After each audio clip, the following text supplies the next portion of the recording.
मित्रांनो, तुझेच मी गीत गात आहे या मालिकेच्या आजच्या भागामध्ये आता मोनिकाने भयंकर असे आरोप मल्हारवर लावलेले असतात.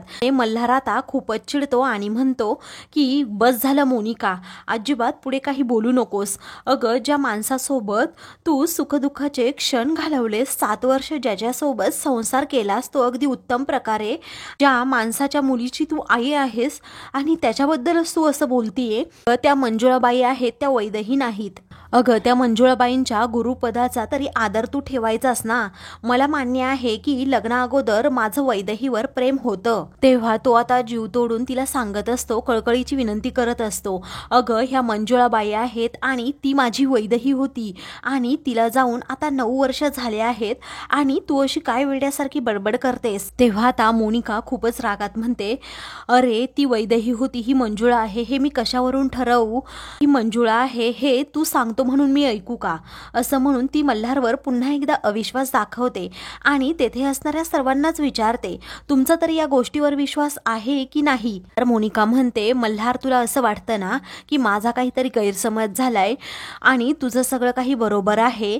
ही वैदही नाही, ही मंजुळा आहे आणि हिच्यामुळेच आता माझा संसार तुटलाय. मंजुळा जर आपल्या संसारामध्ये अडथळा ठरत असेल तर मी ह्या मंजुळालाच आता संपवते, असं म्हणून ती मंजुळावर आता गण रोखते. तेव्हा तो प्रकार पाहून आता सर्वांना खूप मोठा धक्का बसतो, तर मल्हार देखील खूप घाबरतो. मोनिका आता तिच्यावर गोळी झाडणार असते, तेवढ्यातच मल्हार आता तेथे येतो आणि मंजुळा समोर उभा राहतो. मोनिका आता पटकन गण खाली करते आणि खूप हसते. तेव्हा ती आता म्हणते की तुमचं जुनं प्रेम काय जागं झालं की काय? अरे मल्हार, मी तुला म्हटलं होतं ना की ही तुझी वैदहीच आहे, म्हणजे तू तिच्या संरक्षणासाठी लगेच पुढे माझ्या उभा राहिलास. मल्हार म्हणतो, असं काही नाहीये. त्यावरती मोनिका विश्वास ठेवतच नाही. ती म्हणते, तुम्ही दोघे तुमचा संसार करायला रिकामे झाला आहात, कारण मी तुमच्यामधून आता जातीये. असं म्हणून ती आता स्वतःवरच गण रोखते. तेव्हा आता मल्हारला खूप भीती वाटते.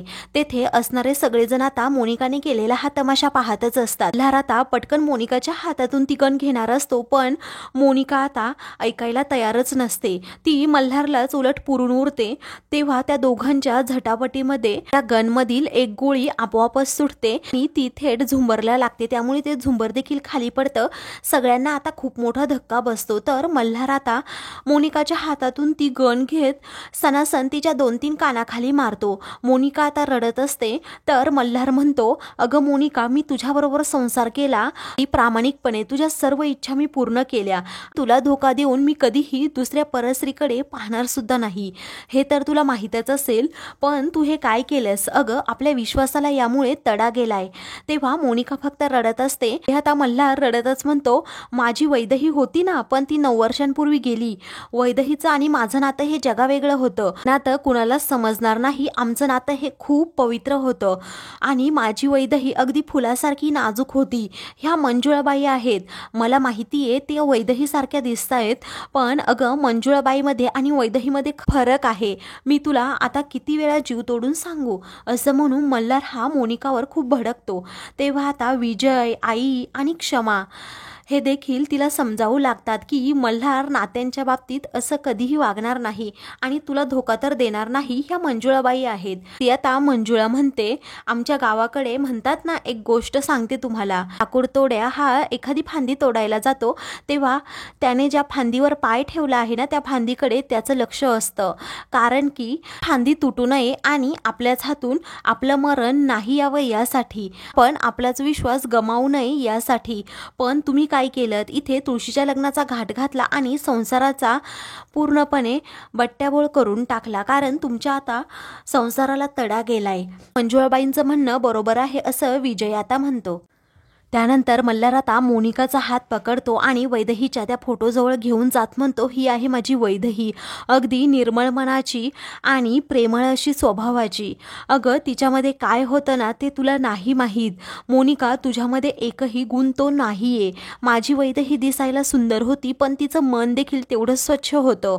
अगं, तशी तू नाहीये. तुझी आणि तिची बरोबरी कधीही आयुष्यात होऊ शकत नाही. अजून एक तुला सांगतो, मी आज जो काही आहे ना ते फक्त माझ्या वैदही वैदेहीमुळे वैदेहीने तिच्या प्रेमाचा त्याग केला आणि मला मुंबईला पाठवलं, म्हणूनच मी आज सिंगिंग सुपरस्टार म्हणजेच गायक झालो. तू तसं माझ्यासाठी काय केले असं म्हणून आता मल्हार हा वैदेहीला मोठेपणाचा मान देतो आणि मोनिकाची पार लायकी काढून टाकतो. तेव्हा आता अगं एक वेळेस तू मला बोलली असती ना, मी काही बोललो नसतो, परंतु माझ्या वैदेहीच्या चारित्र्यावर शिंतोडे उडवण्याचा अधिकार तुला दिलाच कोणी? अगं वैदेही, मी तुझा गुन्हेगार आहे, मला माफ कर असं म्हणून मल्हार आता वैदेहीच्या फोटोसमोर जाऊन खूप रडत असतो. तेवढ्यातच तेथे इन्स्पेक्टर तावडे त्यांच्या सहकाऱ्यांसमवेत तेथे येतात. तेव्हा आता तावडेंना पाहून सर्वांना खूप मोठा धक्का बसतो. तर मल्हार विचारतो, तुम्ही इथे का आलात? तुम्हाला तर माहिती आहे ना, मी आता निर्दोष सुटलो आहे पुढच्या तारखेपर्यंत. मोनिका म्हणते की अरे मल्हार, मीच त्यांना इकडे बोलवलंय, म्हटलं की लग्न झाल्यानंतर तुमच्या दोघांच्या हनीमूनची तयारी करावी आणि तुम्हाला पाठवावं तिकडे. तेव्हा आता मंजुळा खूप रागात तिच्याकडे पाहू लागते. मग नंतर आता मल्हार म्हणतो, हा आमचा पर्सनल मॅटर आहे, सगळं काही सॉल्व्ह होईल, तुम्ही यामध्ये पडायची काही गरज नाहीये, मोनिका आणि मी सॉर्ट आउट करू ते. त्यावरती आता तावडे म्हणतात, आम्हाला त्याबद्दल बोलायचंच नाहीये, तुम्हाला तुमची बेल कशी झाली हे मला सांगायचंय. असं म्हणून आता तो तावडेंना इथून जायला सांगतो.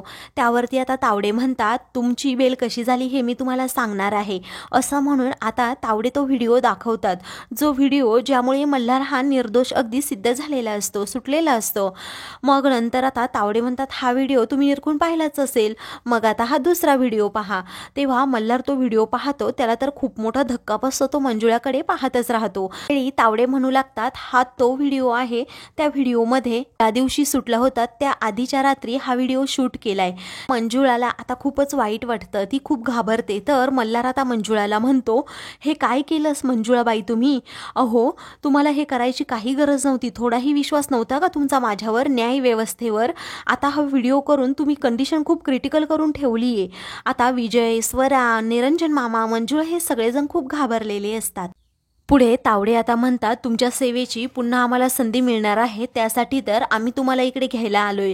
मल्हारला आता ते अरेस्ट करणार असतात, तेव्हा सर्वांनाच खूप मोठा धक्का बसतो. पुढे तावडे म्हणतात, पोलिसांची दिशाभूल करण्यासाठी खोटं बोलल्याप्रकरणी आणि हा खोटा व्हिडिओ शूट केल्याप्रकरणी तुम्हाला देखील आता चौकशीसाठी पुढे घेऊन जाण्यात येत आहे, मलाही अरेस्ट होणारच आहे. असं म्हटल्याबरोबरच आता मंजुळाला धक्का बसतो, मल्हारला देखील. तर आता मोनिका मात्र गालातल्या गालात हसत असते. मंजुळा आणि मल्हारला पोलीस घेऊन जात असतात. तेव्हा मंजुळाचा पटकन मोनिका हात पकडते आणि म्हणते, मंजुळा तुला काय वाटलं हा व्हिडिओ सहजासहजी माझ्याकडे आला असेल का? यासाठी मला खूप पापड बेलावे लागले आहेत. तर मंजुळा आता खूप रागात तिच्याकडे पाहू लागते. त्यानंतर आता मल्हारला पोलीस घेऊन जातात. तर आता आई, क्षमा आणि विजय दोघेही त्यांच्या मागे धावत असतात. तर आता स्वरा म्हणत असते, गुरुजी आई प्लीज जाऊ नका तुम्ही इथून. स्वरा ही क्षमाला सावरते. काही वेळाने आता मोनिका मल्हार वैदेहीच्या त्या फोटोजवळ जात त्या फोटोवर रॉकेल टाकते. तेवढ्यातच तेथे आता क्षमा, आई, स्वरा या तिघीही येतात.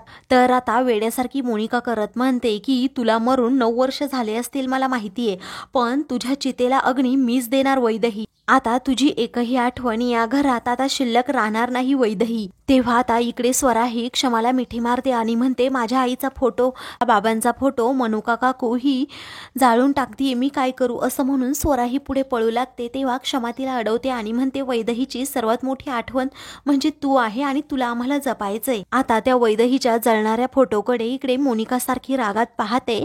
तर दुसरीकडे क्षमा आणि आई या स्वराला घेऊन आता आतमध्ये जातात. तर आता मित्रांनो, पुढील भागामध्ये मोनिका अभिषेकला म्हणते, तू लवकरात लवकर स्वराला US ला घेऊन जाण्याची तयारी कर.